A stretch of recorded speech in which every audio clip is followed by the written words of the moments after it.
अभी गणेश जी विसर्जन हुए, गणेश जी को जल में विसर्जन किया, तो आपके मन में एक प्रश्न तो खड़ा होगा, आया तो होगा कि गणेश जी के 10 दिन तक बिठाओ, नित्य पूजन करो, ने पाठ करो, ने अर्चना करो, ने 10वें दिन इनके विसर्जन कर दो, और वो भी पानी में कर दो, पानी में विसर्जन करो। तो ये कहां लिखा कि जल में विसर्जन करो?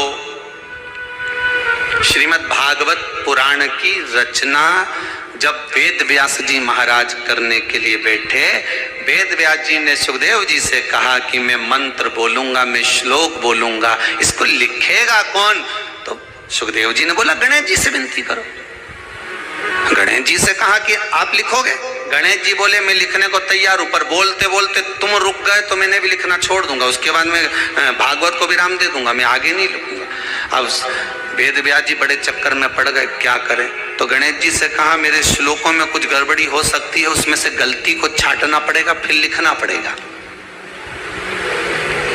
कितना सुंदर संबोधन श्री वेद व्यास जी ने कहा कि मैं जो श्लोक बोलूंगा आपको लिखने के लिए है, उसमें मैं कुछ गलती करूंगा, उस गलती को छांटना है, तब श्लोक लिखना है। क्यों कहा वेद व्यास जी ने ये बात? गणेश जी भगवान है, वेद व्यास जी कहते हैं मैं तो संसारिक मनुष्य हूं ना, गलती तो कर सकता हूं। गलती कौन करता है? जम के बोलो भगवान गलती करता है क्या? नहीं, गलती कौन करेगा? मनुष्य। गलती मानव करेगा, गलती मनुष्य करेगा। और गलती करने के बाद अगर हमसे अपनी जिंदगी में कोई गलती हो जाती है तो एक बार क्षमा मांगने में कुछ जाता है क्या? प्रणाम करने में कुछ जाता है क्या? निवेदन करने में कुछ जाता है क्या? नहीं। गलती हो गई मुझसे, तो गणेश जी लिखते लिखते लिखते लिखते 10 दिन हो गए गणेश जी महाराज को, शरीर में ताप पड़ने लगा गणेश जी महाराज के। वेद व्यास जी ने गणेश जी के हाथ का स्पर्श करा तो शरीर तो तप रहा था। वेद व्यास जी ने वहीं पर श्रीमद् भागवत के श्लोकों को विराम दे दिया, अब नहीं बोले। गणेश जी लिखते लिखते लिखते लिखते लिखते लिखते थक गए, ताप पड़ गया, शरीर गर्म हो गया। वेद व्यास जी ने कब करूं क्या? 10 दिन से लिख रहे हैं और शरीर पर ताप पड़ रहा है, करा क्या जाए? उन्होंने गणेश जी का हाथ पकड़ा, उठाया और कहा चलो प्रभु हमारे साथ में। वेद व्यास जी गणेश जी को ले गए और ले जाकर शीतल जल में श्री गणेश जी महाराज को बिठा दिया। गणेश जी को पानी के अंदर उनको विराजमान कर दिया कि अब आप ताप को थोड़ा ठंडा कर लीजिए। शीतल जल में बिठाया। उस दिन से नियम हो गया कि 10 दिन गणेश जी बैठते हैं और फिर उनका विसर्जन होता है पानी के अंदर, जल के अंदर। शरीर का ताप मिट जाए। तो गणेश जी ने वचन दिया है वेद व्यास जी महाराज को, आपने मेरे ताप को मिटाने के लिए मुझे जल में बिठाया है। जो मुझे जल में विसर्जन करेगा मेरा ताप तो मिटेगा ही, साथ में जो मुझे जल में विसर्जन करेगा उसके जीवन के भी ताप को मैं मिटा दूंगा, उसके जीवन के ताप को मैं मिटा दूंगा।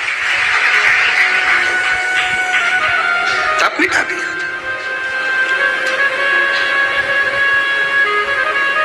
पर करो गणेश जी का विसर्जन, मना नहीं है वो, पर अच्छे से करो रे हो। अब मत छोरा छोरियों तो निशाना लगाए, वो हमारा गणेश जी जय दिया, वो हमारा सबसे आगे पहुंचा तो इधर वाला ने इधर से फेंका, हो गया। ये हमारे धर्म की हंसी उड़ा रहे हैं। वैकुंठ चतुर्दशी के दिन भगवान नारायण भगवान शंकर से मिलने के लिए काशी गए थे। काशी कैसे पधारे? तो भगवान विष्णु बोले काशी आने का कारण केवल इतना है कि वैकुंठ में मन नहीं लग रहा था, तो सोचा मेरे भोलेनाथ जी से मिल आऊं। देवऋषि नारद बोले मिलने भी ऐसे से आए जो कभी गिने चुने दिन तो आंख खोले। शंकर भगवान नेत्र खोलते ही नहीं है, वो तो नेत्र बंद करके बैठे थे। आप मिलने भी आए तो उनसे मिलने आए जो कभी नेत्र ही नहीं खोलते। माँ जगतजननी जगदम्बा कह कह कर परेशान हो जाती, तब भी तो नेत्र ना खोलते, और आप उनसे मिलने के लिए आए, वो भी काशी में। ओ भगवान विष्णु बोले देखो, पहुंच गए भगवान विष्णु मणिकर्णिका घाट। आज भी मणिकर्णिका के घाट पर भगवान नारायण का मंदिर है। भगवान विष्णु मणिकर्णिका घाट पहुंच गए और मणिकर्णिका पर जाकर भगवान विष्णु ने एक कंकर उठाया, उसको घाट पर रखा और भगवान विष्णु उसकी आराधना में लीन हो गए। बैकुंठ चतुर्दशी का दिन भगवान विष्णु इतनी आराधना में लीन हुए, इतने लीन हो गए कि कब दिन निकल गया, कब शाम हो गई, बस केवल कंकर को देखते रहे और गंगा का जल छोड़ते रहे। सुबह कब गई, शाम कब गई, मालूम नहीं पड़ा। मध्य रात्रि आ गई, तब भगवान विष्णु को लगा पूजन तो कर रहा हूं, स्मरण कर रहा हूं, पर दीप नहीं लगाए।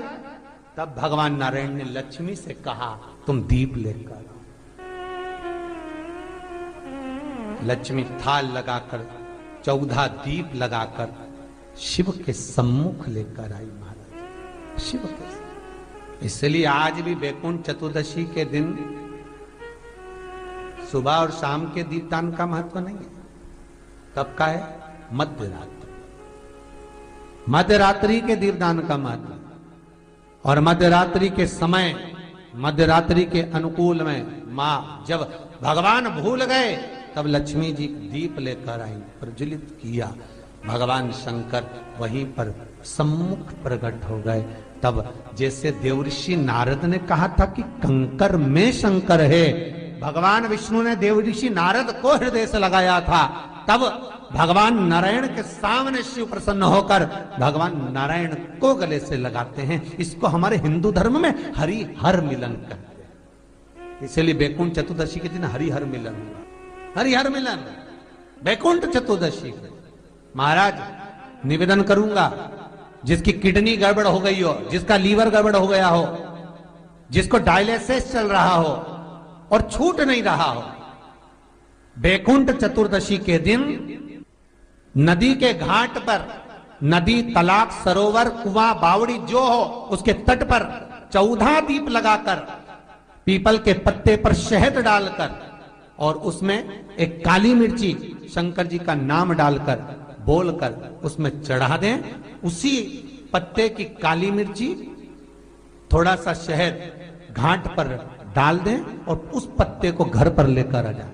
जिसको डॉक्टर ने कह दिया डायलिसिस होगा, किडनी लीवर गड़बड़ हो रहे हैं, बैकुंठ चतुर्दशी के दिन रात्रि को 14 दीप लगाकर जब घाट से आए, जिस व्यक्ति को बेलपत्री की मध्य पत्ती पर केवल कच्चा दूध लगाकर ही भगवान शंकर को समर्पित कर देते हैं, तो अगली जो अनंत त्रयोदशी आती है उससे पहले उसका मंगल विवाह हो जाता है। इतना महत्व है अनंत त्रयोदशी का।